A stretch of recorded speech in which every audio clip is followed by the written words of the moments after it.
আসসালামু আলাইকুম রহমতুল্লাহি ওয়া বারাকাতুহু। স্বাগতম প্রত্যেককে আমার চ্যানেলে। আমি হিমেল রানা সাকলাইন। প্রিয় শিক্ষার্থী বন্ধুরা, আজকে উপস্থিত হয়েছি ষষ্ঠ গণিত অজানা রাশির জগৎ অধ্যায় 8 পৃষ্ঠা 159 পর্ব 23 নিয়ে উপস্থিত হয়েছি একক কাজ নিয়ে। তো আজকের এই একক কাজটি তোমাদের সমাধান করে দেব। তাহলে শুরু করছি। প্রিয় শিক্ষার্থী বন্ধুরা, একক কাজ: নিচের ছকে প্রদত্ত পদ দুইটি সদৃশ পদ অথবা বিসদৃশ পদ কারণ সহ ব্যাখ্যা করো।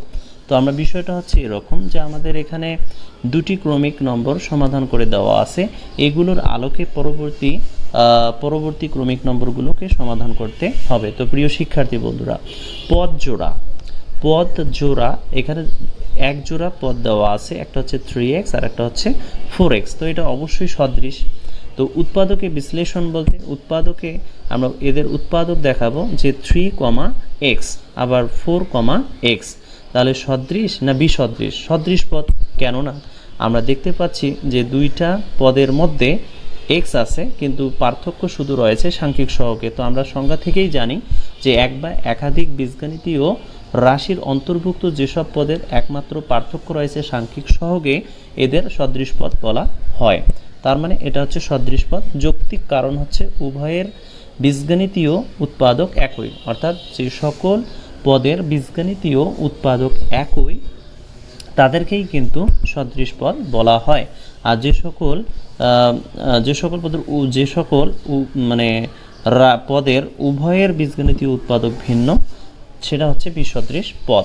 এবং আমরা এও জানি যে একাধিক পদের বীজগণিতীয় উৎপাদক ভিন্ন হলে এবং তাদের সাংখ্যিক সহগ সমান হলেও পদগুলো বিসদৃশ পদ হবে। তো 2 নম্বর ক্রমিক নম্বরটি হলো যে 5ax, 7aby।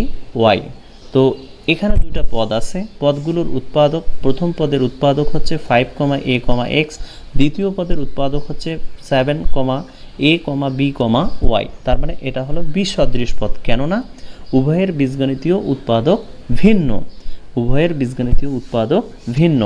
এরপরে 3 নম্বর যে ক্রমিক নম্বরটি, সেটা আমাদের সমাধান করতে হবে। সেখানে দুইটা পদ দেওয়া আছে। একটা পদ হচ্ছে 11xy, -2/3yx। তার মানে এদের যদি আমরা উৎপাদকে দেখাই তাহলে দেখা যাবে যে এখানে যে প্রথম যে পদটি হচ্ছে 11xy, এর উৎপাদক হবে 11, x, y। এবং দ্বিতীয় যে পদটি আছে সেই দ্বিতীয় পদটি হচ্ছে -2/3, y, x। তার মানে প্রথম পদের উৎপাদক হলো 11, x, y এবং দ্বিতীয় পদের উৎপাদক হলো -2/3, y, x। তো এটা লিখলাম। লেখার পরে এখন আমাকে বলতে হবে যে এটা সদৃশ না এটা বিসদৃশ। দেখো প্রিয় শিক্ষার্থী বন্ধুরা, প্রথম পদেও xy আছে, দ্বিতীয় পদেও xy আছে। তার মানে এটা হবে সদৃশ পদ। এটাতে আমরা লিখতে পারবো যে এটা হলো সদৃশ পদ। এখানে আমরা সদৃশ লিখতে পারবো। যেহেতু এটা সদৃশ, সেই হিসাবে আমরা প্রথমে যৌক্তিক যে কারণ দেওয়া আছে যে উভয়ের বীজগণিতীয় উৎপাদক একই, এই কথাটা আমরা এই জায়গার মধ্যে লিখে দেব প্রিয় শিক্ষার্থী বন্ধুরা। এরপরে আমরা 4 নং প্রশ্নের সমাধান করব। প্রিয় শিক্ষার্থী বন্ধুরা, ভালো করে খেয়াল করো যে 4 নং যে প্রশ্নটি, সেখানে দুটি পদ হচ্ছে abx, আরেকটি পদ হচ্ছে 23axz। তো প্রিয় শিক্ষার্থী বন্ধুরা, ভালো করে খেয়াল করো। প্রথম পদের যে উৎপাদক তা হবে a, b, x এবং দ্বিতীয় পদের যে উৎপাদক হবে তা হচ্ছে 23, a, x, z। তার মানে এখানে কিন্তু উভয়ের উৎপাদকে ভিন্নতা রয়েছে। এখানে a আছে, এখানে a আছে, এখানে b আছে, এখানে কিন্তু b নাই, এখানে x আছে, এখানে x আছে, আবার এখানে z আছে, এখানে z নাই। তার মানে ভিন্নতা রয়েছে। কাজেই আমরা বলবো এই 4 নাম্বার যে রাশিটা, এটা হচ্ছে বিসদৃশ পদ। তো আমরা এখানে লিখে দেব যে এটা হচ্ছে বিসদৃশ পদ। এই জায়গার মধ্যে আমরা লিখব বিসদৃশ পদ এবং এখানে লিখব যে উভয়ের বীজগণিতীয় রাশির ভিন্নতা, উৎপাদকের ভিন্নতা রয়েছে। উভয়ের বীজগণিতীয় রাশির উৎপাদকের ভিন্নতা রয়েছে। এরপরে আমরা 5 নং প্রশ্নের সমাধান করব। তো 5 নং প্রশ্নটি হলো যে -17bz, 25az। তার মানে এখানে যে দুইটা পদ আছে পদ দুইটার মধ্যে তোমরা ভালো করে খেয়াল করো, -15 -17 বিজেড আর একটা হচ্ছে 25 এজেড। তো এদেরকে যদি আমরা উৎপাদকে বিশ্লেষণ করি, প্রথম পদের উৎপাদক হবে -17, ভি, জেড, এটা প্রথম পদের উৎপাদক, এবং দ্বিতীয় পদের উৎপাদক হচ্ছে 25, এ, জেড।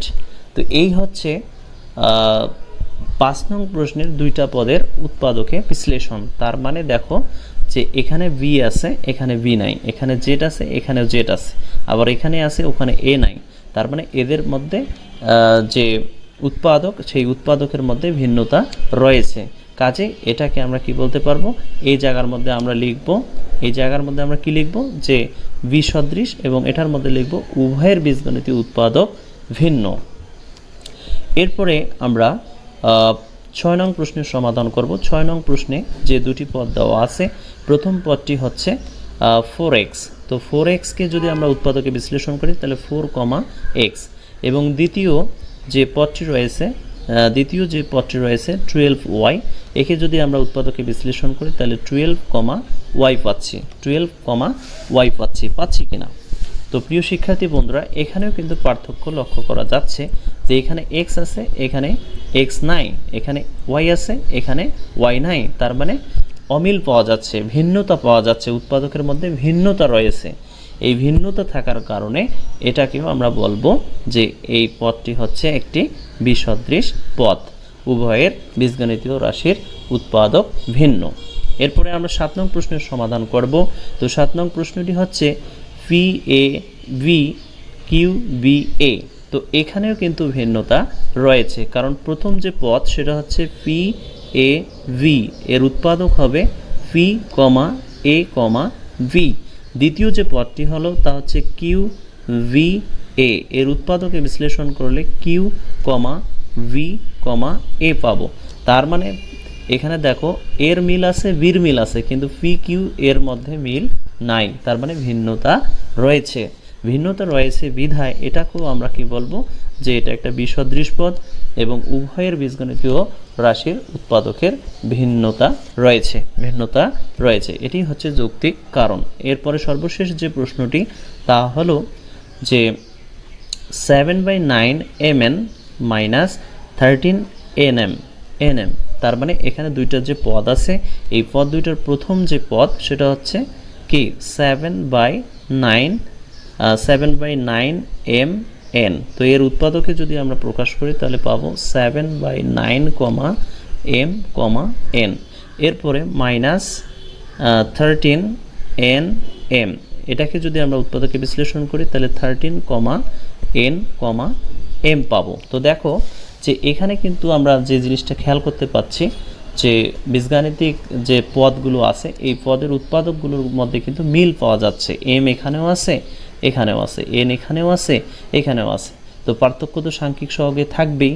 তাহলে সহগ যাই হোক না কেন, যদি আমাদের উৎপাদক একই হয় তাহলে সেটাকে আমরা বলবো সদৃশ পদ। তার মানে আমরা এই জায়গার মধ্যে কি লিখতে পারবো, যে উভয়ের বীজগণিতীয় উৎপাদক একই। প্রিয় শিক্ষার্থী বন্ধুরা, তোমরা অবশ্যই সদৃশ এবং বিসদৃশ সম্পর্কে সঠিক জ্ঞান অর্জন করতে পারবে যদি ক্লাসটি তোমরা শুরু থেকে শেষ পর্যন্ত দেখো।